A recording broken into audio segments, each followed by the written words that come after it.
के राजा को हरा के विष्णुकुंडी जो राजवंश है उनको आंध्र प्रदेश का जो एरिया था, जो इलाका था, वो दे दिया था। यानी कि जो विष्णुकुंडी राजवंश है ये किसकी सहायता से आया है? ये वकाटक साम्राज्य की सहायता से आंध्र प्रदेश के जो कृष्णा और गोदावरी नदी है उसके निचले क्षेत्र में ये अपना कब्जा जमाने में सफल रहे। सो देखिए ये कौन थे?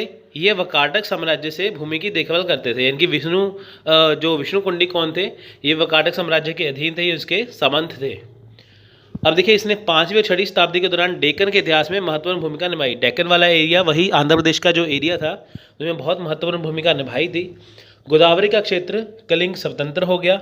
विष्णुकुंडी शासनकाल चालुक्य पुलकेशिन द्वितीय द्वारा पूर्वी दक्कन की विजय के साथ समाप्त हुआ। यानी कि देखिए विष्णुकुंडी जो शासनकाल था वो चालुक्य पुलकेशिन द्वितीय, ठीक है, जो देखिए जो पुलकेशिन द्वितीय है चालुक्य वंश के जो राजा थे उसके द्वारा देखिए जब दक्कन की जो पूर्वी दक्कन की जो विजय प्राप्त हुई थी उसके द्वारा ये समाप्त हो गया। यानी कि देखिए विष्णुकुंडी साम्राज्य किसके द्वारा खत्म किया गया? पुलकेशिन द्वितीय के द्वारा। पुलकेशिन ने विजय भूमि पर शासन करने के लिए अपने भाई कुब्जा विष्णुवर्धन को वायसराय नियुक्त किया। आखिरकार विष्णुवर्धन ने अपनी स्वतंत्रता की घोषणा की और पूर्वी चालुक्य वंश की शुरुआत की। यानी कि देखिए कि विष्णुकुंडी जो साम्राज्य था जो सलंक्यान के बाद आया था, तो विष्णुकुंडी साम्राज्य को किसने हराया? पुलकेशिन ने, ठीक है। उसके बाद देखिए क्या हुआ था कि जो विष्णुवर्धन है उन्होंने चालुक्य वंश की इसके बाद शुरुआत की। यानी कि विष्णुकुंडी के बाद कौन आए? चालुक्य। सलंक्यान आए, सलंक्यान के बाद कौन आए? विष्णुकुंडी। विष्णुकुंडी के बाद कौन आए यहाँ पे? पुलकेशिन। अब देखिए उत्पत्ति, इसकी उत्पत्ति के बारे में देखिए कहाँ से ये आए थे। देखिए विष्णुकुंडी विनुकोंडा का एक संस्कृत नाम है। इनकी विष्णुकुंडी का संस्कृत में नाम क्या है? विनुकोंडा। राजवंश के प्रारंभिक शासक पश्चिम की ओर पलायन कर गए और वकाटक के तहत वे समंती दर्जा प्राप्त कर सकते थे। यानी कि देखिए इस राजवंश के तहत क्या था कि जिसके प्रारंभिक शासक थे, यानी कि जो पहली बार इसके शासक आए थे विष्णुकुंडी के, वो पश्चिम की ओर पलायन कर गए। यानी कि वो अपने पश्चिम की ओर चले गए। उसके बाद क्या हुआ कि वकाटक के तहत, यानी कि वकाटक वंश कौन सा वंश था? ये वो वंश था जिसने विष्णुकुंडी की हेल्प की थी, सहायता की थी उसका साम्राज्य स्थापित करने के लिए, ठीक है फ्रेंड्स। तो यानी कि देखिए जो विष्णुकुंडी थे ये अगर हम बात करें ऑफिशियल तौर पर ये वकाटक के ही सामंत थे। यानी कि सिंपल से यहाँ पे ये बात दर्ज होती है कि जो विष्णुकुंडी साम्राज्य था, विष्णुकुंडी वंश था, वो वकाटक का सामंत था। माधव वर्मा के शासनकाल के दौरान वे स्वतंत्र हो गए और सलंक्यान से तटीय आंध्र को जीत लिया और पश्चिमी गोदावरी के एलुरु के पास डेंडलुरु में अपनी राजधानी स्थापित की। अब देखिए माधववाल के शासनकाल के दौरान माधव वर्मा कौन है? ये विष्णुकुंडी के ही एक राजा है। तो देखिए इनके शासनकाल के दौरान क्या था, ये पूरी तरह से स्वतंत्र हो गए थे। स्वतंत्र मतलब ये पहले हरिसेन जो थे वकाटक वंश के राजा, उनके अंडर ही काम करते थे। अब ये पूरी तरह से स्वतंत्र हो गए और इन्होंने क्या किया, सलंक्यान के राजा को हराया। उनको हराने के बाद जो सलंक्यान का जहाँ पे आंध्र प्रदेश पे कब्जा था, आंध्र प्रदेश का देखिए एलुरु पे पहले कब्जा था सलंक्यान का, जो हमने पिछले लेक्चर में पढ़ा है ना कि सलंक्यान का कब्जा किस पे था? आंध्र प्रदेश के एलुरु पे। जब विष्णुकुंडी ने उनको हरा दिया सलंक्यान को, तो उसके बाद क्या हुआ कि एलुरु पर इन्होंने कब्जा कर लिया और अपनी राजधानी कैसे बनाया? डेंडलुरु को। कालक्रम देखिए फ्रेंड्स, ये बहुत इंपॉर्टेंट टॉपिक है, ये आपको कहीं नहीं मिलेगा। आप यूट्यूब पे सर्च करिए, गूगल पे सर्च करिए, आपको ये टॉपिक कहीं नहीं मिलेगा। ना तो इंग्लिश में मिलेगा ना हिंदी में, कहीं नहीं मिलेगा। इसलिए आप इसे अच्छे से करिए। ये दोनों मीडियम में वीडियो आएगा, हिंदी और इंग्लिश में, तो आप इसे ध्यान से कीजिए। बिल्कुल अपडेटेड टॉपिक, एग्जाम में इसमें से क्वेश्चन डेफिनेटली आएगा। सो देखिए कालक्रम देखते हैं इसका। देखिए विष्णुकुंडी शासनकाल सलंक्यान के अंत और 624 में पूर्वी चालुक्य शक्ति के उदय के बीच तय किया जा सकता है। इनकी अगर हम इसका बात करें तो जब सलंक्यान वंश का अंत हुआ उसके बाद से लेके 624 ईस्वी में ये पूर्वी चालुक्य शक्ति के उदय यानी कि सलंक्यान के अंत तक और चालुक्य जो वंश था उसके उदय होने से पहले जो इसका जो टाइम पीरियड था, यानी कि सलंक्यान के बाद और चालुक्य से पहले कौन थे यहाँ पे? विष्णुकुंडी। तो कुछ इतिहासकारों ने उल्लेख किया है कि विष्णुकुंडी शासनकाल 420 से 624 तक था, जबकि कुछ अन्य इतिहासकारों का कहना है कि 5वीं शताब्दी की शुरुआत से ही 7वीं शताब्दी तक शासन था। अब देखिए इतिहासकारों में ही इतना जो मत है वो नहीं है, लेकिन आप ये इसमें कह सकते हैं कि लगभग इन्होंने 200 साल तक राज तो किया था। उसके बाद देखिए गोविंद वर्मा प्रथम, हम बात करेंगे इनके फेमस राजाओं के बारे में, जो प्रसिद्ध इसके राजा थे। गोविंद वर्मा की बात करते हैं। आप देखिए गोविंद वर्मा प्रथम ने महाराजा का शाही खिताब लिया और उनके पुत्र माधव वर्मा प्रथम श्री पर्वत और इंद्रपाल गुट्टा से प्राप्त अनुदान के आधार पर सत्ता के संस्थापक बने। यानी कि देखिए जो गोविंद वर्मा प्रथम कौन थे, ये देखिए सबसे पहले वो थे जिन्होंने महाराजा का शाही खिताब लिया, इनकी इन्होंने महाराजा की उपाधि धारण की। उनके बाद देखिए जो उनके पुत्र आए माधव वर्मा, यानी कि गोविंद वर्मा प्रथम के पुत्र आए माधव वर्मा प्रथम, तो देखिए उसके बाद ये सत्ता के संस्थापक बने। अब बात करते हैं माधव वर्मा प्रथम के बारे में। देखिए माधव वर्मा का शासनकाल आप देखिए 420 से 455 किरका, सी डॉट का मतलब होता है किरका, यानी कि अप्रॉक्सीमेशन का मतलब कि कोई यहाँ पे ये जो 420 से 455 यहाँ पे लिखा हुआ है ना, इसका मतलब कि इसमें ही हो सकते हैं पर श्योरिटी नहीं है। वह विष्णुकुंडी वंश के शक्ति के संस्थापक थे। अब देखिए सबसे पहले जो गोविंद वर्मा आए थे, इनको क्या मिला था, इनको मिला था महाराजा का खिताब, लेकिन जो विष्णुकुंडी थे इसके शक्ति के संस्थापक कौन थे, माधव वर्मा प्रथम। उसके बाद आते हैं माधव वर्मा द्वितीय यानी कि 2। 5वीं शताब्दी के मध्य तक राजवंश ने अपने सबसे कुशल शासक माधव वर्मा द्वितीय के अधीन अपना शाही विस्तार शुरू किया, जिसने लगभग आधी शताब्दी तक शासन किया। इनके देखिए 5वीं शताब्दी का जब मध्य आया तब देखिए इस जो वंश था विष्णुकुंडी वंश था, उस समय देखिए कि माधव वर्मा द्वितीय के अधीन शाही विस्तार का ये मतलब होता है कि जब माधव वर्मा द्वितीय आए उस समय विष्णुकुंडी जो साम्राज्य था वो उसकी शक्ति काफ़ी बढ़ गई थी। माधव वर्मा का शासनकाल, इसका देखिए ये सी डॉट इनकी किरका 440 से 460 किरका है, या अप्रॉक्सीमेशन विष्णुकुंडी के इतिहास में एक स्वर्ण युग था। अब देखिए जो माधववाल का शासनकाल कब से कब तक था, 440 से 60, यानी कि 20 साल तक इन्होंने शासन किया। दक्कन के तत्कालीन शक्तिशाली शासक परिवार की राजकुमारी ने माधव वर्मा के बेटे विक्रमेंद्र वर्मा से शादी की। यानी कि देखिए जो दक्कन के तत्कालीन शासक थे उसके जो परिवार थे उसकी राजकुमारी, यानी कि देखिए दक्कन की जो जिनका शासन था दक्कन में, उसकी जो राजकुमारी है उन्होंने माधव वर्मा के बेटे विक्रमेंद्र से शादी की।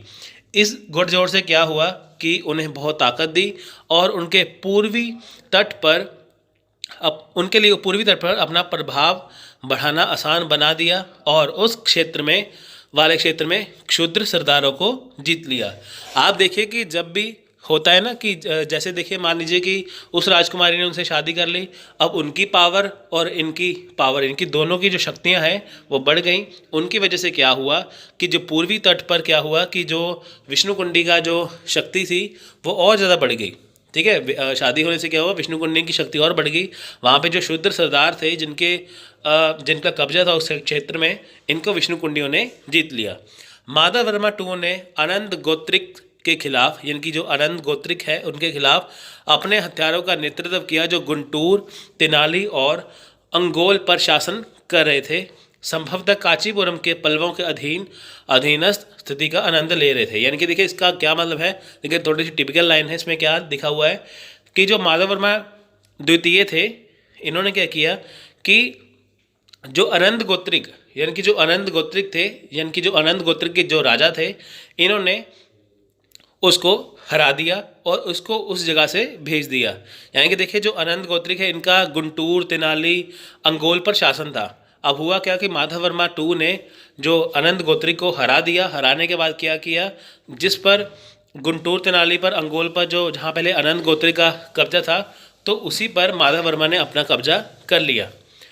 अनंत गोत्रिका से इन क्षेत्रों पर कब्जा करने के बाद माधव वर्मा द्वितीय ने अमरपुरा को अपनी राजधानी बनाया। अमरपुरा क्या है, आज का अमरावती। अमरावती देखिए ये 2024 में देखिए अब राजधानी बनेगा आंध्र प्रदेश की। तो यानी कि कहने का ये मतलब है कि जो अमरावती देखिए आंध्र प्रदेश के विजयवाड़ा का एक इलाका है अमरावती। तो ये उस समय विष्णुकुंडी की राजधानी बना। इसे किसने बनाया था? इसे बनाया था माधव वर्मा द्वितीय ने। तो क्वेश्चन आ सकता है, बताइए कि जो अमरावती है तो विष्णुकुंडी वंश के किस शासक ने उसे अपनी राजधानी बनाया था?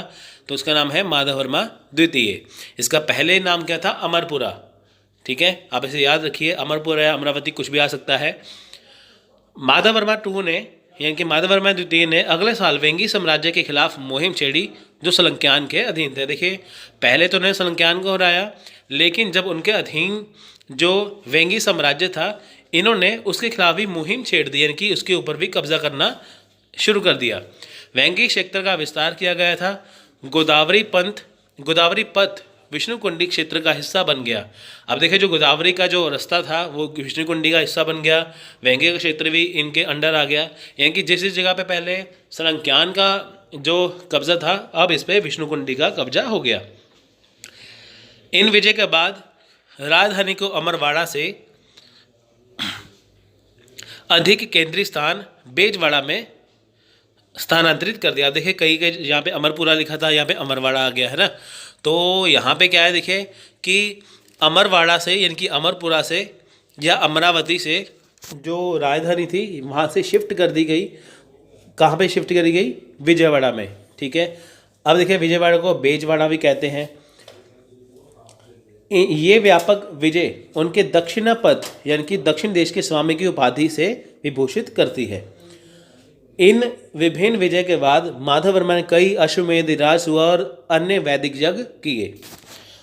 देखिए, माधव वर्मा द्वितीय के उत्तराधिकारी यानी कि कौन थे? देखिए, इनके बाद अगले शासक थे विक्रमेंद्र वर्मा। विक्रमेंद्र वर्मा देखिए वही है जिनसे जो राजकुमारी ने जो शादी की थी। ठीक है, इनका शासनकाल था 508 से 528 ईस्वी। तो के शासनकाल के दौरान विष्णुकुंडी की किस्मत निम्न बिंदु पर थी। यानी कि देखिए, जो विष्णुकुंडी की किस्मत थी इनकी बहुत, यानी कि जब देखिए विक्रमेंद्र वर्मा जब इसके शासक बने तो वो कुछ इतने खास नहीं थे। अगले 2.5 दशकों में इंद्र भट्टारक वर्मा के शासनकाल के दौरान निरंतर संघर्ष और वंशवादी संघर्षों का भी अनुभव हुआ। यानी कि देखिए कि जब माधव वर्मा द्वितीय थे तब शासन इनका अच्छा था विष्णुकुंडी का, लेकिन उसके बाद विक्रमेंद्र वर्मा आए। उसके बाद देखिए जो 2.5 दशक जो बीत गए जिसमें भट्टारक वर्मा आए, वहाँ पे क्या हुआ, उनके परिवार में एक होड़ मच गया, एक संघर्ष मच गया आपस में कि कौन आगे राजा बनेगा। इनकी परिवारवाद में ही उनका आपसी झगड़ा स्टार्ट हो गया। हालांकि इंद्र भट्टारक शत्रु कलिंग के अधीनस्थ इंद्र वर्मा का सामना नहीं कर सके और युद्ध में अपनी जान गंवा बैठे। अब देखिए कि जो इंद्र भट्टारक है, ये जो विष्णुकुंडी वंश के जो राजा है, तो अब देखिए वहाँ पे क्या था कि इनका युद्ध हुआ कलिंग के जो राजा थे इंद्र वर्मा के साथ, लेकिन उसे ये जीत नहीं पाए और युद्ध में ये मारे गए। विष्णुकुंडी ने गोदावरी के उत्तर में अपनी कलिंग संपत्ति खो दी। यानी कि देखिए जो विष्णुकुंडी का जो गोदावरी के उत्तर में जहाँ पे देखिए कलिंग में जो कब्जा था, तो वहाँ पे ये अपना कब्जा जमा नहीं पाए। यानी कि देखिए जहाँ पे गोदावरी के उत्तर में इनका कब्जा था ना विष्णुकुंडी का, तो इनको वो हार माननी पड़ी वहाँ पे, क्योंकि देखिए इनका जो राजा था इंद्र भट्टारक वो तो मारा गया। विकेंद्र वर्मा टू। अब देखिए विक्रमेंद्र वर्मा द्वितीय के प्रवेश के साथ विष्णुकुंडी परिवार की किस्मत बहाल हो गई। कलिंग क्षेत्र की तत्काल पहुंच के लिए अपनी राजधानी बेजवाड़ा से लैंडलुरु स्थानांतरित कर दी गई। अब देखिए बेजवाड़ा से भी यानी कि विजयवाड़ा से भी लैंडलुरु राजधानी बनी। ठीक है, तो ये किसने बनाई थी? विक्रमेंद्र वर्मा द्वितीय ने। उन्होंने पल्लव शासक सिंहवर्मन के हमले को दोहराया। कलिंग क्षेत्र में विष्णुकुंडियों के भाग्य को बहाल करने के लिए वह पर्याप्त सफल था। यानी कि देखिए कि जब इंद्र भट्टारक थे जो कलिंग के जो शासक थे उससे हार गए थे, लेकिन जब विक्रमेंद्र वर्मा आए तो ये जो थे वे ये काफ़ी शक्तिशाली थे, तो उन्होंने कलिंग का जो क्षेत्र था ये जो गवा बैठे थे फिर से उसको हासिल कर लिया। उनके पुत्र गोविंद वर्मा द्वितीय तुलनात्मक रूप से कम अवधि तक रहे। यानी कि देखिए विक्रमेंद्र वर्मा के बाद ये शक्तिशाली जो राजा थे, इनके बाद जो गोविंद वर्मा आए वो कम समय तक रहे। विष्णुकुंडी साम्राज्य ने अपने सक्षम शासक जनश्रेया माधव वर्मा 4 के तहत फिर से शाही विस्तार और सांस्कृतिक समृद्धि के लिए निर्धारित किया। अब देखिए यहाँ पे क्या था कि जो माधव जो जनश्रेया माधव वर्मा है, ठीक है, उसके बाद क्या हुआ कि जो फिर से शाही विस्तार किया, फिर से शाही देखिए कि जो इनकी सांस्कृतिक समृद्धि थी, यानी कि जो विष्णुकुंडी परिवार की जो समृद्धि थी उसको फिर से बनाया गया। इस विवेकपूर्ण राजा ने वेंगी में अपनी स्थिति को मजबूत करने के लिए अपने प्रारंभिक वर्षों का शासन बिताया।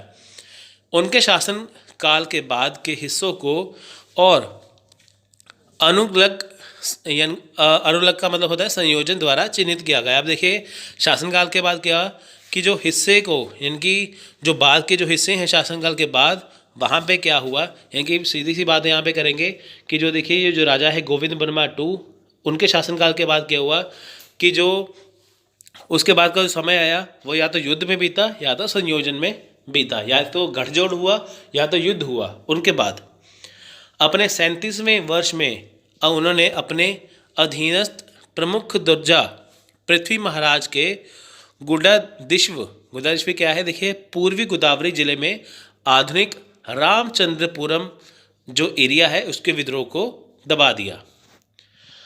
माधव वर्मा चतुर्थ को अपने अंतिम वर्षों के शासनकाल में चालुक्य के आक्रमण का सामना करना पड़ा। देखिए ये माधव वर्मा जो चतुर्थ यानी कि 4 आए थे, इनके जो शासनकाल के जो अंतिम वर्ष थे, तो उस समय क्या हुआ, चालुक्य ने आक्रमण कर दिया। लगभग 616 तक पुलकेशन द्वितीय और उनके भाई कुब्जा विष्णुवर्धन ने अपने अधीनस्थ दुर्जे से विष्णुकुंडी और पिथापुरम क्षेत्र में वेंगी पर विजय प्राप्त की। अब देखिए सलंक्यान पर जैसे वकाटक के राजा हरिसेन ने हमला किया था, उनका शासन सलंक्यान का छीन के विष्णुकुंडी के दिया था, तो सेम वैसा ही हुआ। कहते हैं ना इतिहास फिर से दोहराता है, तो ऐसा ही हुआ। जब विष्णुकुंडी का राज आया, जब इनका अंतिम वर्ष आया, तब चालुक्य ने इनके ऊपर हमला कर दिया और इनसे भी अपना शासन छीन लिया। तो विष्णुकुंडी के बाद देखिए कि जो पुलकेशिन द्वितीय और उसके बाद जो कुब्जा विष्णुवर्धन थे, इन्होंने वेंगी पर विजय प्राप्त कर ली। वेंगी वही एरिया है जो विष्णुकुंडी के अधीन था। अपने 48वें पुनर्जन्म वर्ष में, यानी कि देखिए कि आप जन्म वर्ष भी कह सकते हैं, 621वें माधव ने अपने इलाकों से चालुक्य को हटाने के लिए संभवतः गोदावरी को पार किया। हालांकि वे युद्ध के मैदान में अपनी जान गंवा बैठा। यानी कि देखिए 48 साल की उम्र में क्या हुआ कि इन्होंने चालुक्य को हटाने के लिए कोशिश की, यानी कि बहुत कोशिश की, इनका राज्य बच सके, लेकिन ये युद्ध में मारे गए।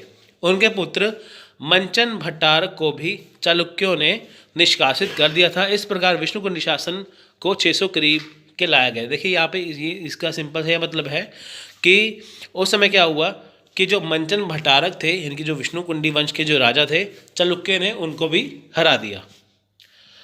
विष्णुकुंडी राज देखिए इनके पास क्या था, इनके पास देखिए 3 महत्वपूर्ण शहर थे, एलुरु, अमरावती और पुरानी संगम। शासन प्रबंध की बात करें, देखिए प्रशासन सुविधा के लिए साम्राज्य को कई राष्ट्रों विषयों में विभाजित किया गया। अब देखिए प्रशासन को आसानी से चलाया जाए, इसके लिए क्या हुआ कि साम्राज्य को कई राष्ट्रों में बांटा गया, कई विषयों में बांटा गया। जैसे होता है ना आजकल कि एक देश को चलाने के लिए स्टेट को चलाने के लिए, राज्य को चलाने के लिए जिलों और गाँवों में बांटा जाता है, तो पहले ही ऐसा ही था। लंबा राज्य चलाने के लिए उसको कई विषयों में बांटा जाता था, उनके लिए सामंत रखे जाते थे। शिलालेखों में पालकी राष्ट्र, कर्म राष्ट्र, गुदादी, विषय आदि का उल्लेख है। माधव वर्मा तृतीय ने शाही परिवार के सदस्यों को राज्य के विभिन्न क्षेत्रों के लिए वायसराय के रूप में नियुक्त किया। अब देखिए वायसराय तो आप सोच रहे होंगे ये तो अंग्रेजों का नाम था। देखिए यहाँ पे नाम वायसराय का मतलब क्या होता है कि जैसे कोई राजा हमला करता है किसी राज्य के ऊपर, वह खुद वहाँ पे रह नहीं सकता, वो अपना एक गवर्नर छोड़ जाता था वहाँ पे, तो उसे बोलते थे वायसराय। ठीक है, वैसे वायसराय का मतलब ये होता है कि राजे के परिवार का ही एक शाही आदमी। तो आप ये देख सकते हैं यहाँ पे, तो विभिन्न राज्यों में क्या था, इन्होंने अपने अपने वायसराय यानी कि अपने अपने जो कहते हैं ना कि जो अपने अपने जिम्मेदार जो शासक थे उनको छोड़ा गया था। अब देखिए जैसे मान लीजिए कि विष्णुकुंडी राजवंश के जो राजा हैं, उनके जो रिश्तेदार हैं, सगे संबंधी हैं, तो उनके बीच में ये अपने राज्य को बांट देते थे। यानी कि अगर इनका राज्य ज़्यादा बड़ा है तो उस राज्य को अच्छे से चलाने के लिए, उसकी देखरेख के लिए ये उनमें क्या करते थे, उनको जिम्मेदारी देते थे उस जगह को देखने के लिए।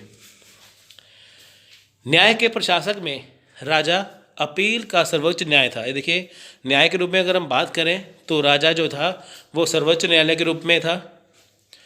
विष्णुकुंडी शासकों ने विभिन्न अपराधों के लिए विभिन्न प्रकार के दंडों की स्थापना की। वे अपने निष्पक्ष निर्णय और न्याय की उच्च भावना के लिए जाने जाते थे।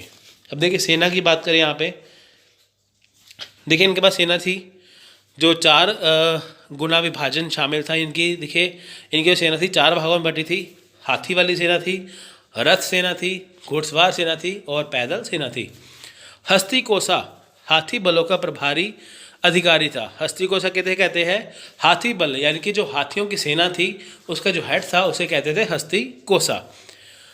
और वीरकोसा भूमि सेनाओं का प्रभारी था। इनके देखिए जो पैदल सेना थी, जिनकी जो भूमि पर लड़ती थी सेना, उसका प्रभारी क्या कहते हैं उसे, वीरकोसा।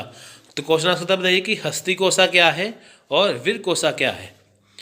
इन अधिकारियों ने राजाओं की ओर से भी अनुदान जारी किया। देखिए, टैक्स की बात करते कर के बारे में, भूमि राजस्व के लिए देखिए संग्रह के लिए अच्छी तरह से संगठित प्रशासनिक तंत्र हो सकता है। अग्रहा गांव को कर में छूट मिली। पुरातत्वविदों द्वारा विष्णुकुंडी शासकों के 16 प्रकार के सिक्के पाए गए। अब देखिए, किसी भी शासक के अगर हम जो उसके शासन के बारे में जानना हो, किसी भी वंश के बारे में, सबसे पहली बात है कि हम उसके सिक्कों को उससे हम आसानी से पहचान सकते हैं। सिक्कों से ही पता चलता है कि जो राजा था वो कौन से धर्म को अपनाते थे। ठीक है, तो यहाँ पे क्या था, देखिए जो भूमि का जो राजस्व था उसको एकत्रित करने के लिए क्या था, एक अच्छा प्रशासन था। धर्म की बात करें, देखिए विष्णुकुंडी और माधव वर्मा द्वितीय से पहले राजाओं के सभी अभिलेख हिंदू धर्म के संरक्षक प्रतीत होते हैं। यानी कि ऐसा माना जाता है कि विष्णुकुंडी जो माधव वर्मा द्वितीय से जो पहले के राजा थे वो हिंदू थे, यानी कि ये विष्णुकुंडी जो राजवंश था ये हिंदू धर्म थे, हिंदू धर्म से संबंधित थे। माधव वर्मा द्वितीय के प्रवेश के समय, यानी कि देखिए अगर हम बात करें विष्णुकुंडी और माधव वर्मा द्वितीय से पहले के राजा वो हिंदू धर्म से थे, लेकिन जब माधव वर्मा द्वितीय आए उनके प्रवेश के समय से वैदिक ब्राह्मणवाद का एक आत्म आक्रमण हुआ। राजसूआ, पुरुषमेध, सरमेध और अश्वमेध जैसे विस्तृत वैदिक समारोह किए गए। यानी कि देखिए जब माधव वर्मा द्वितीय आए उस समय के बाद क्या हुआ, देखिए कि ब्राह्मणवाद आ गया। पहले हिंदू धर्म थे, बाद में कट्टर ब्राह्मणवाद आ गया। इन्होंने तरह तरह के यज्ञ करवाए। इन सभी बलिदानों का उत्सव ब्राह्मणवादी पुनरुत्थान की पारंपरिक भावना का प्रतिनिधित्व करता है। यानी कि इससे ये पता चलता है कि देखिए कई साल पहले, कई 100 साल पहले जब ब्राह्मणवाद खत्म हो गया था, लेकिन जब माधव वर्मा द्वितीय आए इन्होंने फिर से ब्राह्मणवाद लाने की कोशिश की। कुछ शासकों ने स्वयं को परम महेश्वर कहा। शिलालेखों में उनके परिवार के देवता श्री पार्वत स्वामी का उल्लेख है। माधव वर्मा और गोविंद वर्मा जैसे शासकों के नाम उनके वैष्णव झुकाव को दर्शाते हैं। अब देखिए जो माधव वर्मा गोविंद वर्मा की अगर हम बात करें तो वैष्णव झुकाव को दर्शाते हैं। देखिए इनसे पहले क्या था, हिंदू धर्म। माधव वर्मा के द्वितीय के समय क्या हुआ, ये ब्राह्मणवाद को लेके आए। तो उसके बाद देखिए जो गोविंद वर्मा आए तब ये वैष्णव धर्म की ओर झुकाव हुआ इनका। इस प्रकार शैव और वैष्णववाद के दोनों हिंदू संप्रदायों को उनसे समान संरक्षण प्राप्त हो सकता था। तो साहित्य भी एक बार देख लेते हैं। विष्णुकुंडी भी सीखने के महान संरक्षक थे। उन्होंने वैदिक शिक्षा के लिए कॉलेज स्थापित किए। वैदिक अध्ययनों के प्रसार के लिए भूमि और कॉलेजों के उपहार से ब्राह्मण को प्रोत्साहित किया गया था। यानी कि देखिए उस समय क्या था कि इनको साहित्य से काफ़ी प्रेम था, तो उसको आगे बढ़ाने के लिए, इनकी वैदिक शिक्षा को आगे बढ़ाने के लिए कई कॉलेज स्थापित किए गए। इसको कई सारे जैसे वहाँ पे उपहार दिए गए और भूमि को भी दिया गया। इंद्र भट्टारक ने वैदिक साहित्य पर शिक्षा प्रदान करने के लिए कई स्कूलों की स्थापना की। माधव वर्मा द्वारा कई विस्तृत वैदिक समारोह का प्रदर्शन ब्राह्मणवाद में शासकों के विश्वास और इस अवधि के दौरान लोगों के साथ वैदिक शिक्षा की लोकप्रियता का प्रमाण है। अब देखिए यहाँ पे क्या था, जो माधव वर्मा हैं उन्होंने कई वैदिक समारोह किए। सो उसके बाद क्या हुआ, जब इन्होंने वैदिक समारोह किए, इसका ये मतलब है कि इन्होंने काफ़ी यज्ञ करवाए थे। हमने पीछे पढ़ा ना कि उन्होंने अश्वमेध यज्ञ करवाया और काफ़ी तरह के यज्ञ करवाए। तो सिंपल सी यही बात है कि ये ब्राह्मणवाद को फिर से लेके आना चाहते थे। विष्णुकुंडी राजाओं में से कुछ को कई पुस्तकों के लेखक होने का श्रेय है। अब देखिए यहाँ पे क्या है कि जो विष्णुकुंडी राजा है उसमें से कुछ जो है तो वो कई पुस्तक के लेखक थे। ऐसा माना जाता था कि जो विष्णुकुंडी के जो राजा थे, कुछ राजाओं ने कुछ ना कोई किताब लिखी थी। जैसे विक्रमेंद्र वर्मा प्रथम को एक रिकॉर्ड में महाकवि यानी कि महान कवि के रूप में वर्णित किया गया है। यानी कि देखिए विक्रमेंद्र वर्मा जो प्रथम थे तो एक रिकॉर्ड पाया गया है जहाँ पे उनको महाकवि कहा गया है। अब देखिए ऐसा माना जा सकता है कि जो विष्णुकुंडी के जो कुछ राजा थे वो लिखने के लिए यानी कि उन्होंने कुछ ना कुछ कविता वगैरह या कुछ ना कुछ साहित्य लिखा होगा जिसकी वजह से उनको जाना जाता है। इसके अलावा संस्कृत कविताओं पर एक अधूरा काम जिसे जनश्रेय चंदोविचित्र कहा जाता है को माधव वर्मा चतुर को जिम्मेवार ठहराया गया था, जिन्होंने जनश्रेय की उपाधि ली थी। संस्कृत को शाही संरक्षण प्राप्त था। अब देखिए ब्राह्मणवाद है, उसके बाद संस्कृत तो अहम भूमिका निभाता है। आपको पता ही है कि अगर ब्राह्मणवाद आएगा तो संस्कृत तो खुद ब खुद आएगी। तो इसलिए इसमें जो भाषा थी, आपको क्वेश्चन पूछ सकते हैं, बताइए कि विष्णुकुंडी के समय में कौन सी भाषा का इस्तेमाल होता था? वो थी संस्कृत। तो लास्ट में हम बात करते हैं कला और वास्तुकला के बारे में। देखिए शिव के महान भक्त होने के नाते विष्णुकुंडी शिव को समर्पित कई गुफा मंदिरों के निर्माण के लिए जिम्मेदार हैं या माने जाते हैं। अब देखिए इनकी जो विष्णुकुंडी थे ये शिव के महान भक्त थे, इनकी हिंदू धर्म से संबंधित थे। तो देखिए इन्होंने क्या किया कि कई गुफा मंदिरों का निर्माण किया। बेजवाड़ा इनकी विजयवाड़ा, मोगल राजपुरम, उन्नावली गुफाएं और भैरवकोंडा में गुफा संरचना इस अवधि के लिए बनाई गई थी। इनकी देखिए ये जो गुफाएं बनाई गई थी ये कब बनाई गई थी, इनकी जो एरिया कब बना था, ये विष्णुकुंडी के समय में बना था। उड़ावली में 4 मंजिला गुफा और नेल्लौर जिले में भैरवकोंडा में 8 गुफा मंदिर हालांकि पल्लव महेंद्र वर्मन के काल की वास्तुकला के साथ स्पष्ट दिखते हैं। इनकी अगर हम बात करें पल्लव वंश के आर्किटेक्चर के बारे में, पल्लव वंश की वास्तुकला के बारे में, तो उस समय के साथ क्या था, हमें विष्णुकुंडी के जो उड़ावली में 4 मंजिला गुफा है और नेल्लौर में जो भैरवकोंडा के 8 गुफा मंदिर हैं वो भी हमें देखने को मिलते हैं। तो फ्रेंड्स ये हमने आज पढ़ा विष्णुकुंडी का टॉपिक।